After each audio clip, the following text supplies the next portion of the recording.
சர்க்கரை நோயாளிகளுக்கு வரக்கூடிய இன்சுலின் ரெசிஸ்டன்ஸ் அப்படின்ற ஒரு விஷயம் என்னன்னு இன்னைக்கு பார்ப்போம். ஒரு ஆரோக்கியமான மனிதர் தனது உணவை உண்ட பிறகு அவரோட உணவுல இருக்க சர்க்கரை அவரோட ரத்தத்துல கலக்கும். அது கலந்த பிறகு இன்சுலினை சுரக்க வைக்கும். இந்த இன்சுலினோட வேலை என்னன்னா, இந்த ரத்தத்துல இருக்க சர்க்கரையெல்லாம் செல்ஸ்குள்ள அனுப்புறது.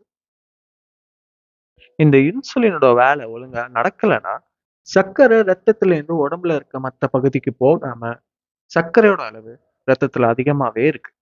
இந்த ரத்தத்துல அதிகமான சர்க்கரை அளவு இருக்கனால சிறுநீர் அதிகமா போகும். அதிகமா தாகம் எடுக்கும். ரத்தத்துல இருக்க சர்க்கரை எல்லாம் உடம்புக்கு போகாதனால ரொம்ப டயர்டா ஃபீல் பண்ணுவீங்க. வருட கணக்குல இந்த மாதிரி ரத்தத்துல அதிக அளவான சர்க்கரைகள் இருந்துகிட்டே இருந்துச்சுன்னா அது சில பாதிப்புகளை உண்டாக்கும். இந்த மாதிரி பாதிப்புகள் எதுவும் வராம இருக்கிறதுக்கு தான் டாக்டர்ஸ் மருந்து மாத்திரை கொடுத்து சர்க்கரை நோயாளிகளோட சர்க்கரை லெவலை குறைக்கிறாங்க. சர்க்கரை நீண்ட காலத்துக்கு அதிகமாவே ரத்தத்துல இருந்துச்சுன்னா கிட்னி, நரம்பு, கண் பார்வை இது மாதிரி நிறைய விஷயங்கள் பாதிக்கப்படலாம்.